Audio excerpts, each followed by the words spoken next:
Hola, ¿cómo están? Bienvenidos a Detox Teológica, en donde el propósito es desintoxicándonos para regresar a una teología reformada.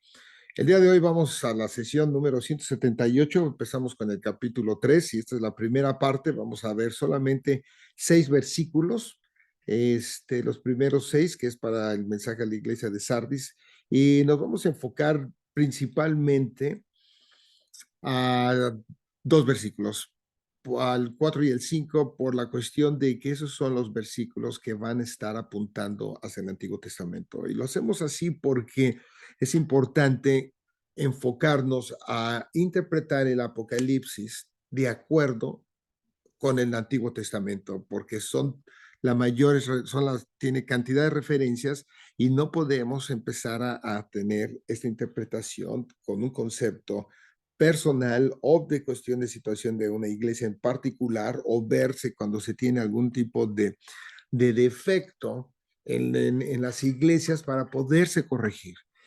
Y eso ha sido y es un error de tipo exegético aquí, en el cual lleva a errores de interpretación. Muy bien, ahora vamos a empezar y vamos a leer los 6 versículos que son estos, y este es el mensaje a la iglesia de Sardis. Y dice, primero lo leo, después lo comentamos tantito, los 3 primeros versículos, pero dice: escribe al ángel de la iglesia en Sardis, el que tiene los 7 espíritus de Dios y las 7 estrellas, dice esto: yo conozco tus obras, que tienes nombre de que vives y estás muerto. Sé vigilante y afirma las otras cosas que están para morir, porque no he hallado tus obras perfectas delante de ti, delante de Dios. Acuérdate, pues, de lo que has recibido y oído, y guárdalo y arrepiéntete, pues si no velas, vendré sobre ti como ladrón y no sabrás a qué hora vendré sobre ti. Pero tienes unas pocas personas en Sardis que no han manchado sus vestiduras y andarán conmigo en vestiduras blancas, porque son dignas. El que venciere será vestido de vestiduras blancas, y no borraré su nombre del libro de la vida, y confesaré su nombre delante de mi Padre y delante de sus ángeles. El que tiene oído, oiga lo que el Espíritu dice a las iglesias.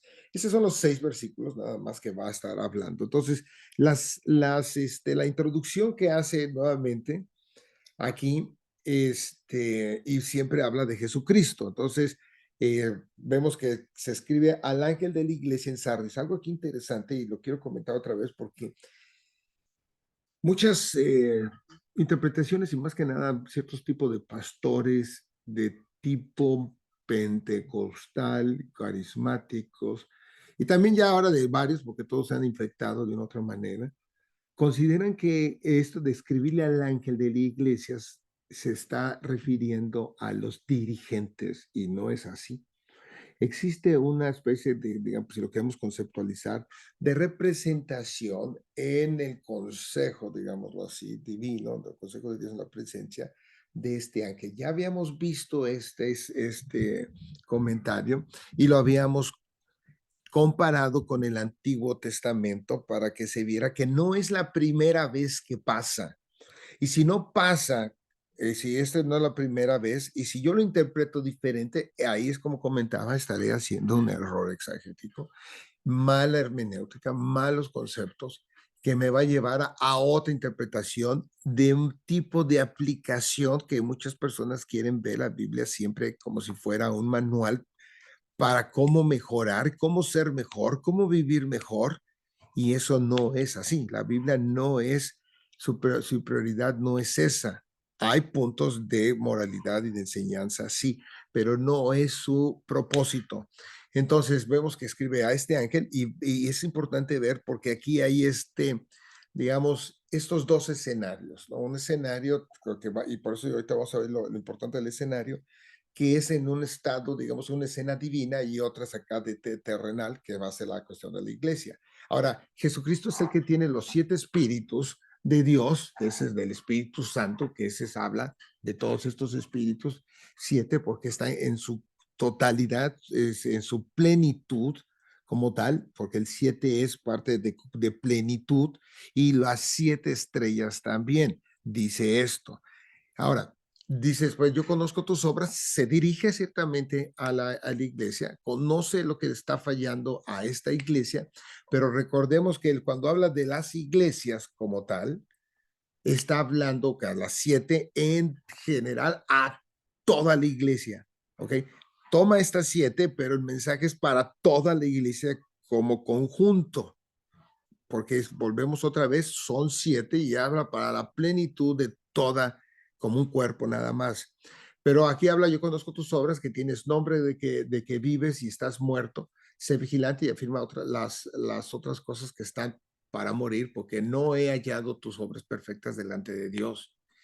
Una de las cosas, esta tiene parecido a otras de las que estábamos viendo la pasada, la Teatira, donde vive, donde se tiene la influencia de la ciudad que ha afectado la vida en sí de la iglesia.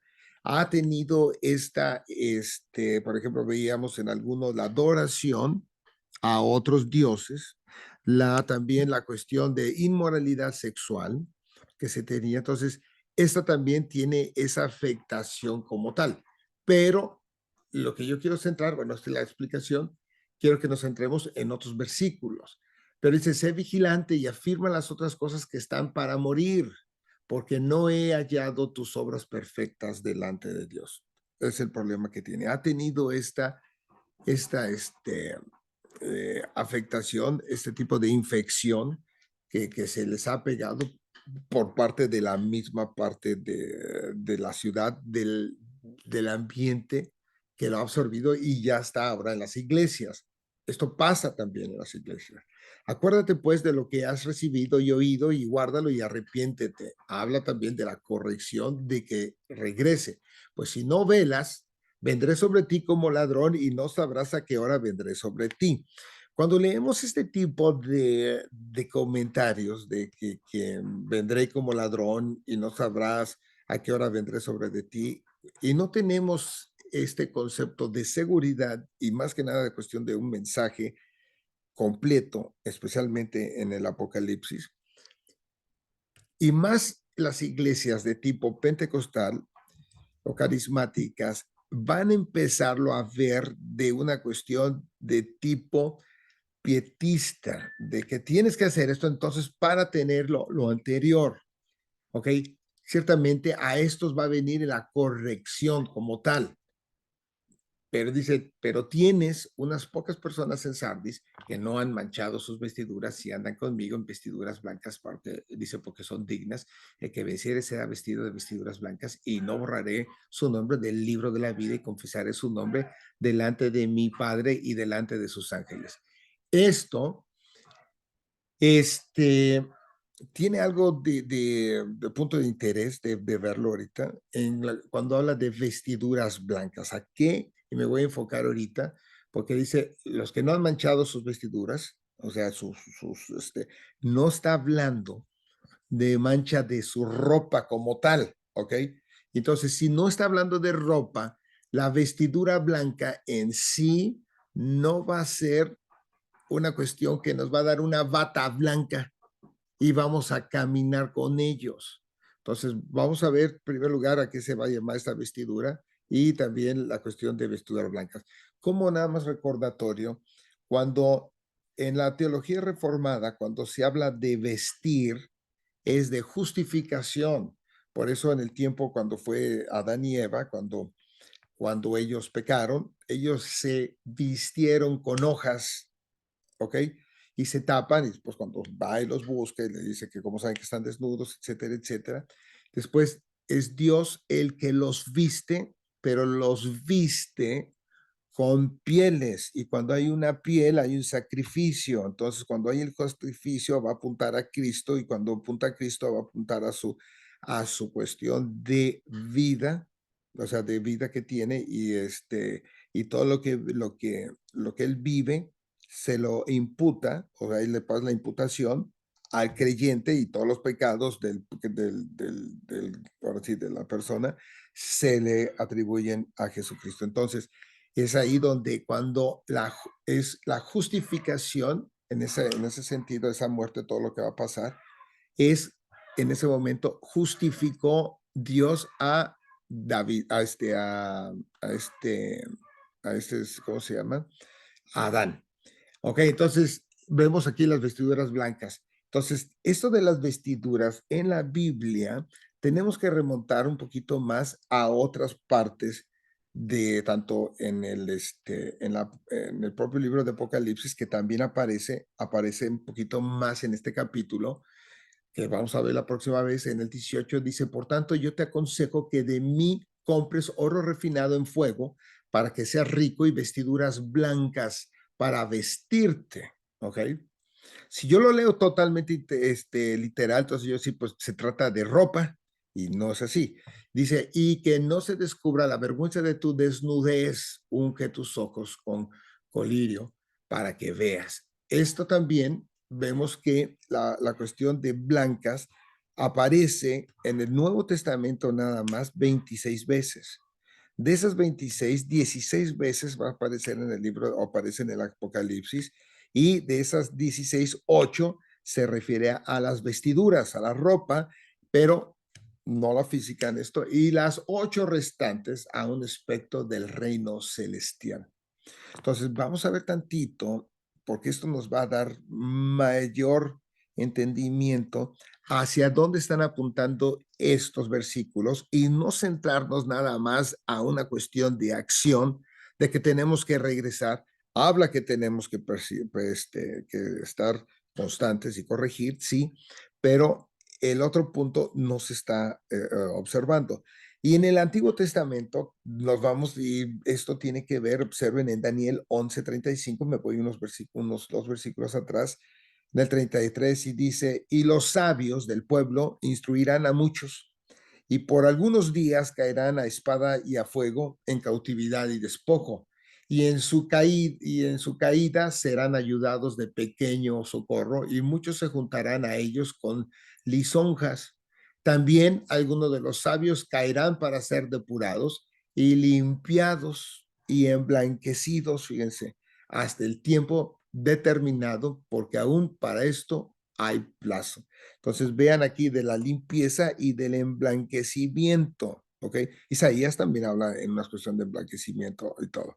Y vemos también en Daniel 12, en el versículo 1, dice: en aquel tiempo se levantará Miguel, el gran príncipe que está de parte de los hijos de tu pueblo, y será tiempo de angustia. Y pongo en amarillo tiempo, porque ese está ligado al Daniel 11:35, termina y va a empezar ahora esto. Y será tiempo de angustia, la asociación que va a venir con la cuestión de la vestidura aquí, cual nunca fue desde que hubo gente hasta entonces, pero en aquel tiempo será libertado tu pueblo, todos los que se hayan escritos en el libro. Este tiempo es escatológico.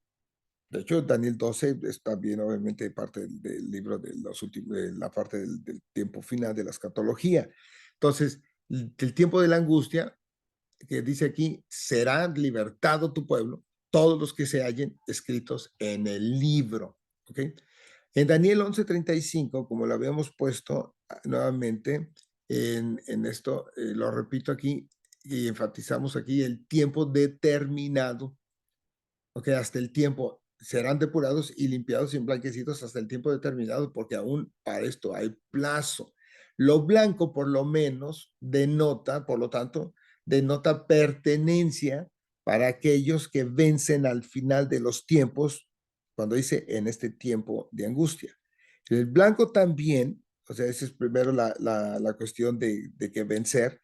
El blanco también se asocia con el reino celestial en Apocalipsis. Esos dos conceptos de triunfo y de reino celestial en esos tiempos.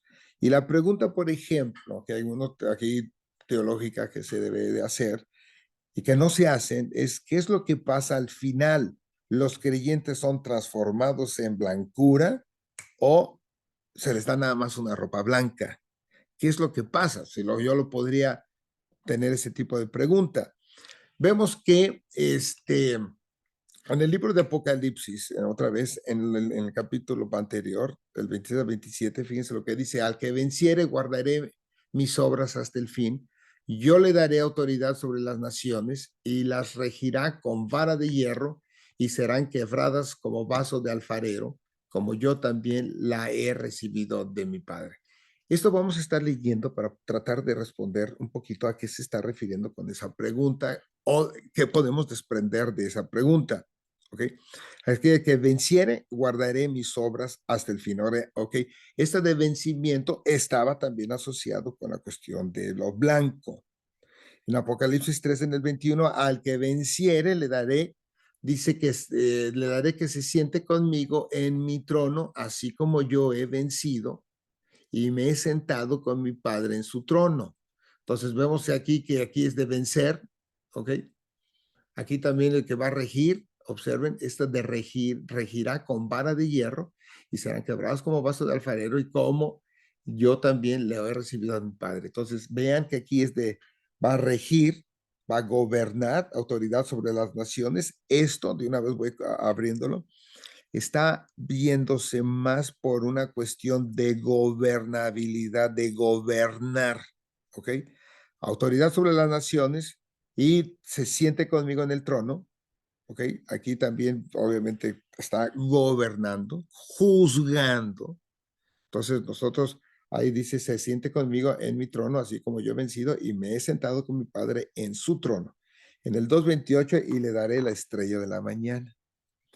En Apocalipsis 2:20, no temas en nada lo que has de padecer, vean la persecución. He aquí el diablo echará, a ver, creo que aquí me equivoqué, echará a algunos de vosotros en la cárcel para que seáis probados y tendréis tribulación por 10 días, así, por 10 días, y dice, sé fiel hasta la muerte y yo te daré, perdón, la corona de la vida. Ok, vean que esto de la cuestión de la corona, aparece aquí. En Apocalipsis 3:11, aquí yo vengo pronto, retén lo que tienes para que ninguno tome tu corona. ¿Ok? Y el 4:4 dice, y alrededor del trono había 24 tronos, y vi sentados en los tronos a 24 ancianos vestidos de ropas blancas con coronas de oro en sus cabezas. Observemos que otra vez salen las coronas, salen también la cuestión de lo blanco. Vean, todo esto es una especie de transformación que se está pasando. Entonces, ¿qué es lo que está pasando? Al final del cuento, el creyente, ¿qué es lo que le va a pasar? ¿Ok? ¿O por qué estaba hablando de estas vestiduras blancas, de este tipo de coronas? Cuando yo lo pongo ya todo en una cuestión ya más conjunta, yo ya voy a poder ahorita, ahora sí, a interpretar más, de una manera más completa, estos conceptos. ¿Ok? Entonces, el sentido de Apocalipsis 3:4 dice, pero tienes unas pocas personas en Sardes que no han manchado sus vestiduras y andan conmigo en vestiduras blancas porque son dignas. Ahora, vamos a ver esto cuando dice andar. Posiblemente, eso es una cuestión que muchos lo manejan como posibilidad. Cuando hablan de andar, porque dice, y andarán conmigo. Entonces, si leemos el andar conmigo, nos tendría que llevarlo a un concepto otra vez, Antiguo Testamento, en dos, o por lo menos en varios pasajes sí, pero en dos ahorita que quiero que nos enfocamos en Génesis 5:22, que habla de Enoc. Y dice, vivió Enoc 65 años y engendró a Matusalén. Y dice, y caminó Enoc. Y vean, aquí es andar con caminar. Enoc con Dios. Entonces, andarán conmigo, va a evocar esta cuestión de figura como Enoc cambió, aunque Enoc va a ser diferente porque a él fue trasladado a los cielos sin morir. Después que engendró a Matusalén 300 años y engendró a hijos, a hijas. Entonces, aquí vemos esta. Y ahora también la parte de Noé, que dice, estas son las generaciones de Noé. Noé, varón justo, era perfecto en sus generaciones y dice, con Dios caminó Noé. Entonces, este versículo, el que teníamos en ¿dónde está? Aquí en el 3:4, andarán conmigo en vestiduras blancas. Entonces, esta de la vestidura no es nada más estar vestidos y andar, digamos, caminando. Si ya estamos viendo ahorita la cuestión del tipo de juzgar y parte también de las coronas, vean ahorita cómo vamos a entrar. Esto estamos dando la antesala al capítulo 4 y el 5, que son los que vienen adelante, en el cual el escenario ya estamos en un consejo divino, en la presencia de Dios, digámoslo así, en el cielo. Entonces, estos son lo primero lo que se va a presentar, porque las coronas son referencia a un gobierno compartido, ¿ok? ¿Ok? Y observen una cosa, los ángeles en la Biblia no obtienen coronas, no es parte de corona, los ángeles no van a gobernar. Las coronas, muchas veces las asociamos con una especie de recompensa, y no es en términos de recompensa, es en términos de gobernabilidad, ¿ok? Y el decir en ropas blancas a los creyentes es como indicar su nueva vestimenta, ¿ok? De gobierno, no que se tenga así la pura ropa como tal, sino su posición. Son parte ahora del cuerpo del consejo divino en el cielo. Nuestra posición, por eso, y como lo marca en la Biblia, podamos observar cómo va a ligar, es superior a la de los ángeles. Aunque el ángel es muchísimo más fuerte, finalmente nuestra posición es superior. Y esto lo vemos como Pablo también lo habla en 1 Corintios 6, del 2 al 3, y dice, o sea, alguno de vosotros cuando tiene algo contra otro, ir a juicio delante de injustos y no delante de los santos. ¿O no sabéis que los santos han de juzgar al mundo? Y si el mundo ha de ser juzgado por vosotros, ¿sois indignos de juzgar cosas muy pequeñas? ¿O no sabéis que hemos de juzgar a los ángeles, cuanto más las cosas de esta vida? O sea, vean que cuando ya lo empiezo a leer más completo, versículos anteriores en la cuestión de la Biblia me van a hacer más sentido. ¿Ok? Entonces, simplemente cuando estamos aquí hablando y viendo todas estas ropas blancas que están ubicándonos en el reino, digamos, al reino de Dios, en el reino de los cielos, el reino de los cielos, con todas estas cuestiones de ropa, coronas, implica gobernar. Sentados también a un lado de Jesucristo, que Él está a la derecha del Padre, y nosotros juntamente con Él. Ok, entonces, por último, en el versículo 3, 5, esto ya lo hemos visto en la anterioridad, así que nada más es un pequeño comentario. Dice, el que venciere, otra vez, será vestido de vestiduras blancas. ¿Por qué? Porque va a entrar al reino, a pertenecer a ese nivel que nos espera y que a nosotros, por medio de Cristo, hemos obtenido, por medio de Él, y estaremos juzgando también. Y dice, y no borraré su nombre del libro de la vida y confesaré su nombre delante de mi Padre y delante de sus ángeles. Estos de los nombres del libro de la vida, como pequeño recordatorio, también tiene una relación, si yo lo quiero ver, antes de cualquier cuestiones bíblicas, de las tablas de destino que se tenían en el tiempo de Mesopotamia, como habíamos comentado, en donde se tiene a los dioses para aquella cultura, los cuales determinaban los destinos de las personas. Así que si alguien era un rey, era así porque fue ya un destino, ya estaba escrito en estas tablas y ellos tenían que ser los reyes, ¿ok? Entonces, sí, porque así lo designó Dios, los dioses como tal, no Dios, los dioses, ¿no? Entonces, este mismo concepto, de manera ahora más amplia, ¿ok? En el libro de la vida, que todo lo ve y todo lo que está ahí en el conocimiento delante de Dios, no que que exista un libro en sí físicamente, no existe un libro físico.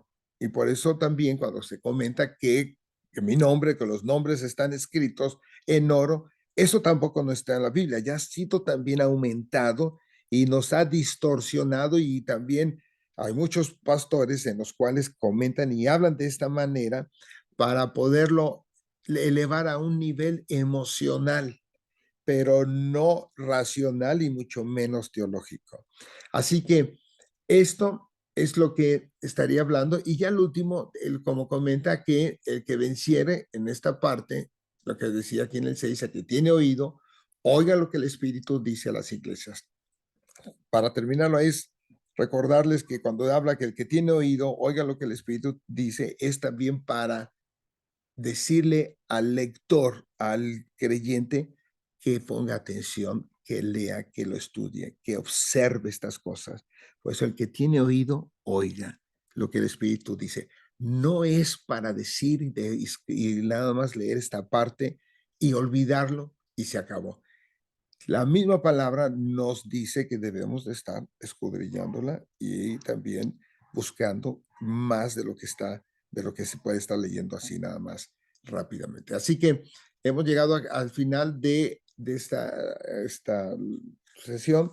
Los invito a que la repasen y también repasen las otras, especialmente cuando hablamos del libro de la vida, para que tengamos un mejor concepto. No nada más nos quedemos con este concepto así general, que ya no tenía caso repasar lo anterior, sino que investiguemos un poquito más para que sea más completo.